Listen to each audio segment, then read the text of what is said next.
तो फिर गाइस कैसे आप सब लोग, आप सबका स्वागत है आपके हमारे चैनल ज़ेन ओटाकू 3.0 में। सो गाइस आज हम बात करने वाले हैं बीटन टू रीजन के चैप्टर नंबर 26 की। और गाइस ये एपिसोड बहुत ही तकड़ा होने वाला है क्योंकि इसको देख के आपका एक्सप्रेशन एकदम ऐसा रहेगा। तो गाइस चलो शुरू करते हैं, लेकिन उससे पहले अब अगर तुम लोग नए हो तो सब्सक्राइब करो, वो जो लाल वाला बटन है उसके साथ स्कैम करो या फिर महफिल जमाओ, मुझे नहीं पता, बस क्लिक हो जाना चाहिए। तो चैप्टर की शुरुआत में हमको दिखाया जाता है वोंगजे को। वोंगजे बोलता है कि जब वोंगजे उस लड़की को उठा लेता है तो वो बोलता है कि अभी तक मुझे याद नहीं कि मैं ये सब क्या कर रहा हूँ, मैं अभी भी इंसान हूँ या कोई वेम्पायर बन चुका हूँ। उसके बाद जैसे वो आगे जाता है तो उसको वो एक बंदा बोलता है कि तुम्हारी हिम्मत कैसे हुई ये सब करने की, मिस लिंगलिंग तुम्हारे सामने खड़ी है और तुम ये सब मतलब कुछ भी। उसके बाद जो मिस लिंगलिंग होती है वो उस आदमी को बोलती है कि मिस्टर अपने जो मैनर्स है उस पर थोड़ा ध्यान दो, ठीक है, माइंड योर मैनर्स, अपने मैनर्स को सुधारो, तुम कुछ ज्यादा नहीं बोल रहे हो। उसके बाद वो उसको बोलता है कि उन्होंने मेरे मतलब ये जो वोंगजे है इसने मेरे डिपेंडेंट को पीटा था बहुत बुरी तरह, देखो क्या हो गया है बेचारी का। उसके बाद एक मोटी औरत उसको बोलती है कि अरे तुम चिंता मत करो, ये तो लड़ाई है मेरे दोस्त, तुम इतना पागल क्यों हो रहे हो। उसके बाद एक औरत बोलती है कि अरे तुम इतना ध्यान क्यों दे रहे हो, ये तुम्हारी जो डिपेंडेंट थी वो एक धोखेबाज से लड़ी है जो कि कुछ महीने पहले ही एक डिपेंडेंट बना है, तुम इतने चिंता क्यों दे रहे हो। मतलब मेरे को तो शर्म आ रही है ये सब बोलने में, इतने कमजोर आदमी से वो हार गई, मतलब कुछ भी। उसके बाद वो जो मिस्टर होता है वो अपने डिपेंडेंट को गाली देते हुए वहां से जाने लगता है। उसके बाद उसकी डिपेंडेंट उसको क्या बोलती है वो देखिए। उसके बाद उसकी डिपेंडेंट की हालत बुरी तरह खराब हो जाती है, मुझे लगता है इसको आईसीयू में भर्ती कराने की जरूरत है। उसके बाद वो उसको बोलती है कि नहीं मास्टर, वो रोने लग जाती है, वो इतनी जोर जोर से बोलती है अरे नहीं मास्टर इसमें मेरी कोई गलती नहीं है, मुझे लापरवाह बना दिया गया था, इसमें पता नहीं मेरे को क्या हुआ था, मुझे कुछ भी समझ में नहीं आ रहा है, मैंने 50 वर्षों तक आपकी सेवा की है, आप ऐसा क्यों बोल रहे हो, मैंने तो कुछ किया भी नहीं। उसके बाद वो बहुत ही बुरी तरह रोने लग जाती है, एकदम इस तरह। उसके बाद वो जोर से चिल्लाती हुई बोलती है कि नहीं नहीं आप गलत बात कर रहे हैं, मेरे साथ बहुत ही गलत हुआ है। उसके बाद उसके साथ बहुत ही खतरनाक सीन हो जाता है। उसके बाद उसको बहुत बुरा गुस्सा आ जाता है और वो मिस लिंगलिंग को बोलता है कि अब आप इस वोंगजे के बारे में क्या करना चाहेंगे मिस लिंगलिंग, मुझे तो बता दो, लेकिन मुझे लगता है कि अब ये सरेंडर नहीं करने वाला। अब आपके सामने ये सब सीन हो ही गया तो अब आप सोच लो कि आप क्या करना चाहते हो। उसके बाद वोंगजे उन दोनों को बात करते हुए देखने लग जाता है। उसके बाद मिस लिंगलिंग उसको बोलती है कि क्या तुमने क्या कहा, मुझे समझ में नहीं आता। उसके बाद वो जो दूसरा जो मास्टर होता है वो मिस लिंगलिंग को बोलता है कि तुम मेरे दोस्त की बेटी हो, इसलिए मैं तुम्हें रूखा नहीं देखना चाहता, मैं ऐसा नहीं चाहता कि तुम दुखी हो जाओ, इसलिए मैं तुम्हें एडवाइस दे रहा हूँ। उसके बाद वहाँ पे बहुत बुरी तरह खतरनाक सीन हो जाता है जिसके कारण पूरा जो वो सेरेमनी होती है वो बुरी तरह हिलने लग जाती है और वहाँ पे इतना जबरदस्त सीन हो जाता है कि मतलब क्या बताऊँ मैं। वो मास्टर ऐसी बात उसको मिस लिंगलिंग को बोल देता है कि वहाँ पे ऐसा सीन बन जाता है।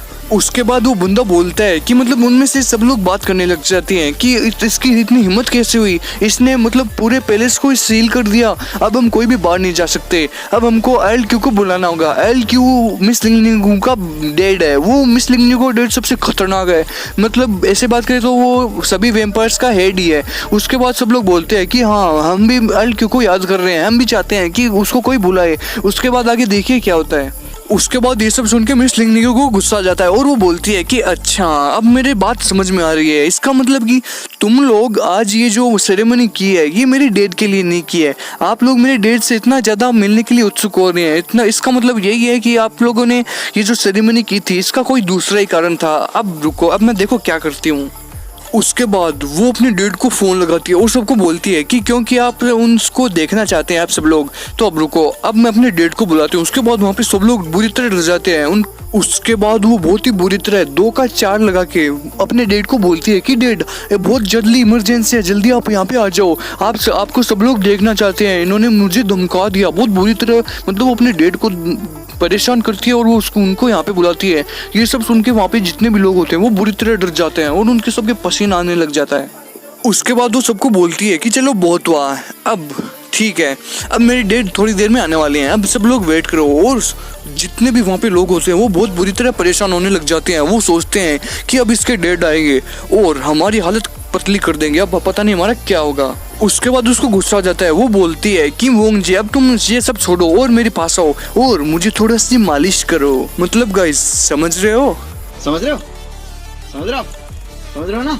उसके बाद ओंगजी बोलता है कि चलो अब कोई भी रास्ता भी नहीं है, अब क्या कर सकता हूँ, अब बचने के लिए मेरे पास सिर्फ एक ही रास्ता है, ये जैसे जैसे बोलती है मेरे को वैसे वैसे करना पड़ेगा। उसके बाद उसको बोलता है चलो ठीक है मैं आता हूँ। उसके बाद वो उस लड़की को वहाँ पे बैठा देता है और उसके बाद वो मिस लिंगलिंग के पास चला जाता है और वहाँ पे जाके कुछ सोचने लग जाता है। उसके बाद आगे देखिए क्या होता है। उसके बाद मिस लिंगलिंग उसको बोलती है कि अब तुम किस चीज़ को घूर रहे हो, जल्दी आओ, मैं कितना देर वेट करूँ। उसके बाद वो बोलता है चलो चलो ठीक है आता हूँ। उसके बाद वो करना स्टार्ट कर देता है। उसके बाद मिस लिंगलिंग बोलती है कि अरे वाह मुझे बहुत ही मजा आ रहा है, तुम बस ऐसे करते रहो। अब गाइस ये सब सीन देख के मुझे लग रहा है आपकी अभी यही कंडीशन होगी। रहा नहीं जाता, तड़प ही ऐसी है ना। नहीं, सोके। उसके बाद चेंगकांग को एक बंदा बोलता है कि चेंगकांग अब तुम चुप रहो, ये गालियां वालियां देनी बंद करो। क्या तुम उसके साथ डेट पर नहीं गए थे? अगर गए थे तो वो क्यों, क्या अब खत्म हो चुकी है? ये सब क्या सीन चल रहा है सबके सामने, वो भी खुलेआम। उसके बाद वो चेंगकांग उसको बोलता है कि शायद आपको नहीं पता जो अल क्यों है, वो चाहे अभी किसी को दिखे बिना, लेकिन उसकी जो लड़ने की शक्ति है वो एकदम चीड़, बहुत ही खतरनाक तरीके से उसकी लड़ने की शक्ति है, वो अभी भी प्योर ब्लड का नोबेल है।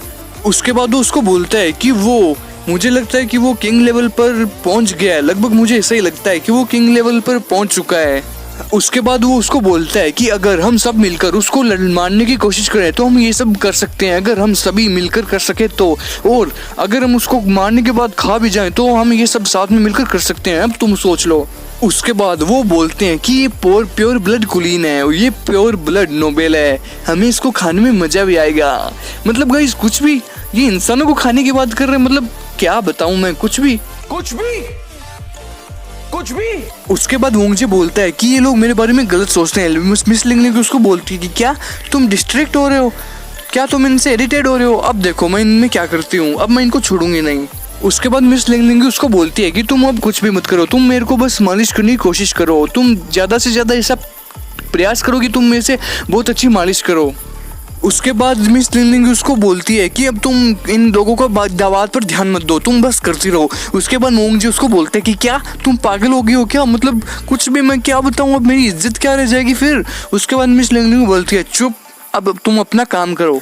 उसके बाद मोंगजी बोलता है कि प्लीज़ ऐसा मत करो, मेरी इज्जत नहीं रहेगी बिल्कुल भी। उसके बाद मिस लिंगलिंग उसको बोलती है कि जिसकी इज्जत होती है उसी की तो इज्जत रहती है ना, तुम्हारी इज्जत ही नहीं है तो तुम्हारी बेइज्जती कैसे होगी, मुझे ये बताओ। उसके बाद मोंगजी बोलता है कि प्लीज़ ऐसा मत बोलो। उसके बाद मोंगजी वो उसको बोलता है कि प्लीज़ ऐसा मत करो, तुम सोचो एक बार मेरे बारे में। उसके बाद मिस लिंगलिंग उसको बोलती है कि डोंट वरी, तुम टेंशन मत लो, मैं इन सबको देख लूंगी, तुम बस अपना काम करते रहो। उसके बाद मिस लिंगलिंग मोंगजी को बोलती है कि एक डिपेंडेंट और उसके गुरु के बीच का काम है, तुम इन कामों में ध्यान मत दो, तुम अब सब लोग अपना अपना काम करो।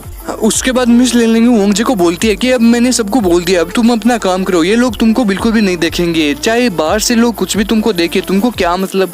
उसके बाद मिस लिंगलिंग उससे पूछती है कि क्या तुम मुझे बाइट करना चाहोगे। उसके बाद वोंगजे बोलता है अरे नहीं, पागल हो गए हो क्या, मैं एक ह्यूमन हूँ, मैं कोई वेम्पायर नहीं हूँ। उसके बाद मिस लिंगलिंग बोलती है कि क्या तुम मुझसे खाना चाहोगे। उसके बाद मिस लिंगलिंग को गुस्सा आ जाता है और वो बोलती है कि क्या तुमने मुझसे झूठ बोला, तुम्हारी इतनी हिम्मत कैसे हुई। उसके बाद मिस लिंगलिंग उसको बोलती है कि तुमने मुझे झूठ क्यों बोला, मुझे बताओ तो सही। उसके बाद वो उसको बोलती है कि तुमने मुझसे झूठ को बोला, तुम ये सब अच्छा नहीं कर रहे हो मेरे साथ, अब पता नहीं क्या होगा।